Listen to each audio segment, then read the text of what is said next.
வணக்கம். மாலை முரசு செய்திகளை விரிவாக பார்ப்பதற்கு முன்பாக முதல் தலைப்புச் செய்திகளை பார்க்கலாம். 115 கோடி ரூபாய் மதிப்பீட்டில் 6 புதிய திட்டங்களுக்கு அடிக்கல் நாட்டினார் முதலமைச்சர் மு.க.ஸ்டாலின். 5 கோடியே 22 லட்சம் ரூபாய் மதிப்பிலான 4 முடிவுற்ற பணிகளையும் திறந்து வைத்தார்.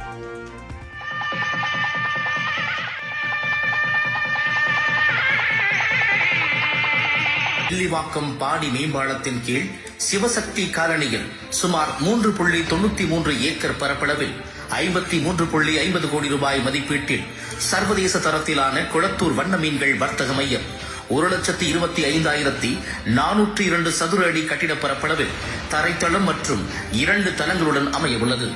தரைத்தளத்தில்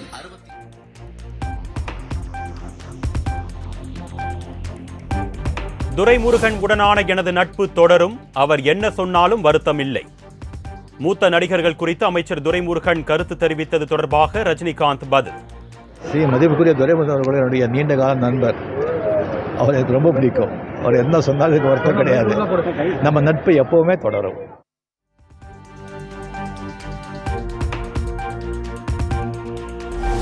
புதிதாக கட்சி கொடியை அறிமுகம் செய்த நடிகர் விஜய்க்கு ரஜினிகாந்த் வாழ்த்து. கூலி படப்பிடிப்பில் பங்கேற்பதற்காக விஜயவாடா புறப்பட்ட ரஜினி சென்னை விமான நிலையத்தில் பேட்டி.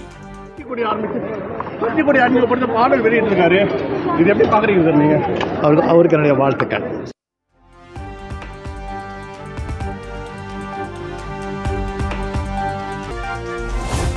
சேலம் மாவட்டம் கொளக்கூர் கிராமத்தில் பழுதடைந்த சாலையை சரி செய்ய கோரி 500க்கும் மேற்பட்ட மக்கள் சாலை மறியல். 8 கிராம மக்கள் ஆங்காங்கே மறியலில் ஈடுபட்டதால் பரபரப்பு.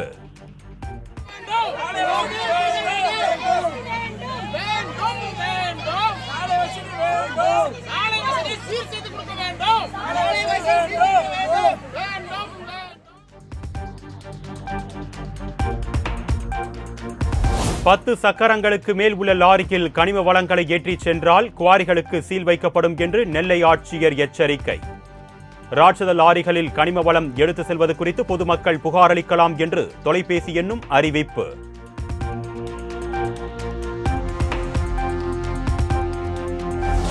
தமிழகத்தில் உள்ள 28 சுங்கச்சாவடிகளில் செப்டம்பர் 1ஆம் தேதி முதல் சுங்க கட்டணம் உயர்கிறது.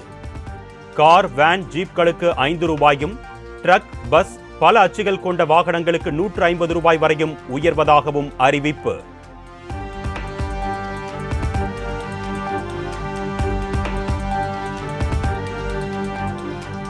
சுங்கச்சாவடிகளில் கட்டணத்தை உயர்த்துவது பெரும் அநீதி என்று பாமக தலைவர் அன்புமணி ராமதாஸ் கண்டனம். மக்களை பாதிக்கும் சுங்கச்சாவடி கட்டண உயர்வை கைவிட வேண்டும் என்றும் வலியுறுத்தல்.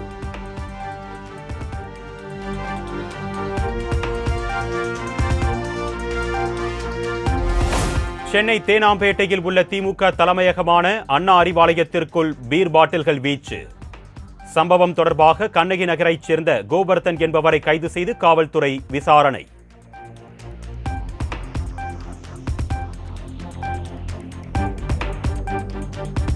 ஆம்ஸ்ட்ராங் கொலை வழக்கில் கைதாகி பூவிருந்தவல்லி கிளை சிறையில் இருந்த திருமலைக்கு திடீர் நெஞ்சுவலி.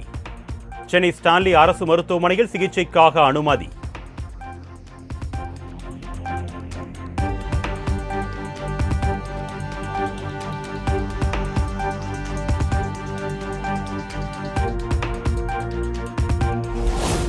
ஆறு நாட்களுக்கு பிறகு இன்று முதல் தொட்டபெட்டா மலை சிகரத்திற்கு செல்ல சுற்றுலா பயணிகளுக்கு அனுமதி.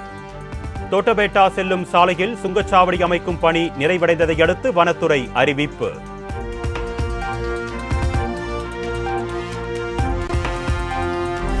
அயோத்தி ராமர் கோவில் திறப்பு விழாவுக்காக 113 கோடி செலவானதாக ராமஜென்மபூமி அறக்கட்டளை அறிவிப்பு. கோயில் கட்டுமான பணிக்கு இதுவரை 1800 கோடி செலவு செய்யப்பட்டிருப்பதாகவும் தகவல்.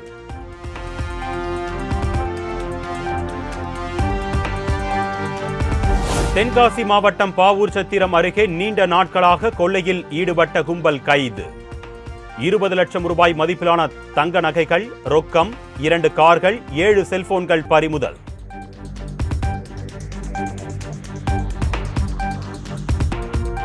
தேனி மாவட்டம் பெரியகுளம் அருகே உள்ள கும்பக்கரை அருவியில் 14 நாட்களுக்கு பின் குளிக்க அனுமதி. நீர்பிடிப்பு பகுதிகளில் மழை குறைந்து நீர்வரத்து சீரானதை அடுத்து வனத்துறை அறிவிப்பு.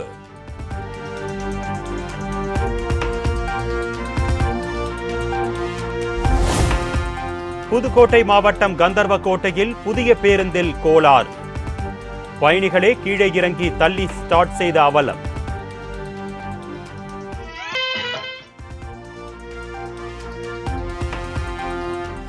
தலித் இந்த மண்ணில் முதலமைச்சராக முடியாத நிலை உள்ளது என்று கூறினேனே தவிர தனது ஏக்கம் மற்றும் இயலாமையால் கூறவில்லை. ஈரோட்டில் நடைபெற்ற நிகழ்ச்சியில் விடுதலை சிறுத்தைகள் கட்சித் தலைவர் திருமாவளவன் விளக்கம்.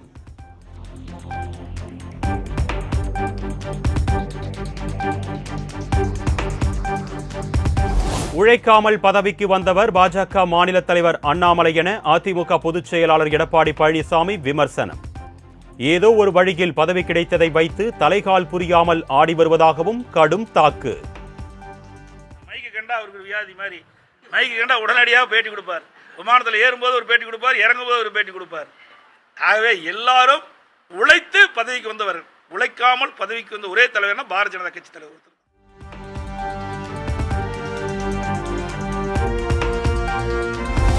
தவழ்ந்து காலில் விழுந்து ஆட்சியை பிடித்த எடப்பாடி பழனிசாமி தனக்கு பாடம் எடுக்க வேண்டாம் என்று பாஜக மாநில தலைவர் அண்ணாமலை கடுமையாக சாடல். எடப்பாடி பழனிசாமி என்னும் தற்கூரிக்கு என்னை பற்றி பேச என்ன தகுதி உள்ளது என்றும் விலாசல். எந்த எதிர்பார்ப்பும் இல்லாமல் வரவில்லை என பாஜக பொதுக்கூட்டத்தில் விஜயதரணி பேச்சு. 6 மாதமாகியும் எந்த பதவியும் தரவில்லை என்று மேடையில் ஆதங்கம். எந்த எதிர்பார்ப்பு இல்லாம வரல, எதிர்பார்ப்போட தான் வந்திருக்கேன். சரிங்களா? எல்லாரும் அப்படி நினைச்சிட்டீங்கன்னா தப்பு. நல்லா உழைக்கணும், கட்சியை அடுத்த கட்டத்துக்கு நகர்த்தி கொண்டு போகணும் அப்படிங்கிற எதிர்பார்ப்போட வந்திருக்கேன். அதுக்கு என்ன தேவை? ஏதோ ஒரு பதவி தேவை. 6 மாசம் ஆயிடுச்சு, பிரச்சனை இல்லை. நீங்களா இருக்கீங்க, எல்லாரும் பேசி எனக்கு எல்லாம் நல்லது பண்ணுவீங்க.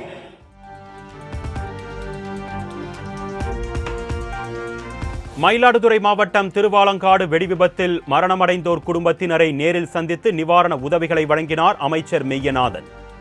பாதிக்கப்பட்ட குடும்பத்தினருக்கு அரசு வேலை வழங்க நடவடிக்கை எடுக்கப்படும் என்றும் உறுதி.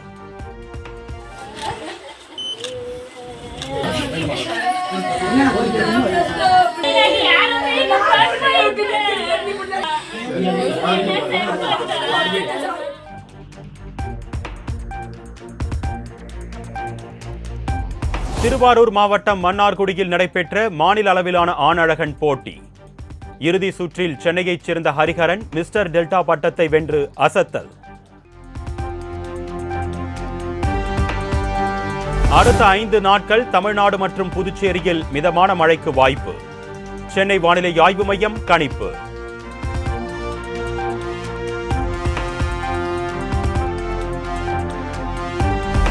வடக்கு வங்கக்கடலில் உருவாகியுள்ள சூறாவளி சுழற்சி இன்று குறைந்த காற்றழுத்த தாழ்வு மண்டலமாக வலுப்பெற வாய்ப்பு. இந்திய வானிலை ஆய்வு மையம் கணிப்பு.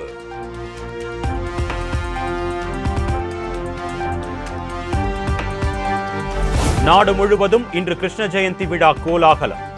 குழந்தைகளுக்கு கிருஷ்ணர் ராதை வேடமிட்டும் சிறப்பு பூஜைகள் செய்தும் வழிபாடு.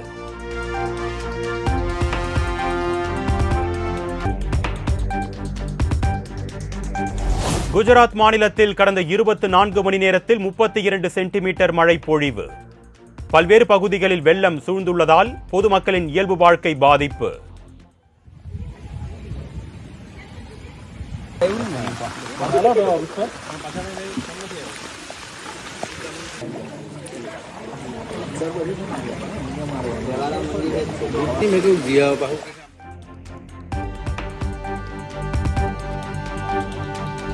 கிருஷ்ண ஜெயந்தியை முன்னிட்டு குடியரசுத் தலைவர் திரௌபதி முர்மு வாழ்த்து. கிருஷ்ணரின் தெய்வீக லட்சியங்களுக்கு நம்மை அர்ப்பணிக்க இந்த மகிழ்ச்சி திருவிழா தூண்டுகிறது என்றும் எக்ஸ் தளத்தில் பதிவு.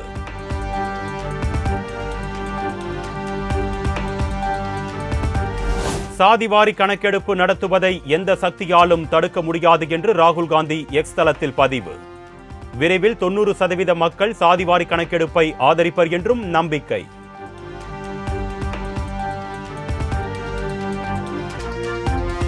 பிஜி தீவு அருகே உள்ள டோங்கா தீவில் இன்று அதிகாலையில் சக்தி வாய்ந்த நிலநடுக்கம். ரிக்டர் அளவுகோலில் 6.7 பதிவு என புவியியல் வல்லுநர்கள் தகவல்.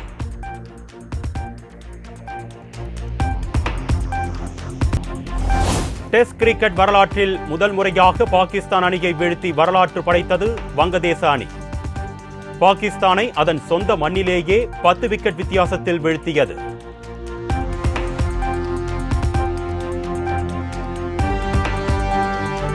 தென்னாப்பிரிக்கா அணிக்கு எதிரான 2வது T20 கிரிக்கெட் போட்டியில் 30 ரன்கள் வித்தியாசத்தில் வெஸ்ட் இண்டீஸ் அணி வெற்றி. தொடரை 2-0 என்ற கணக்கில் கைப்பற்றி அசத்தல்.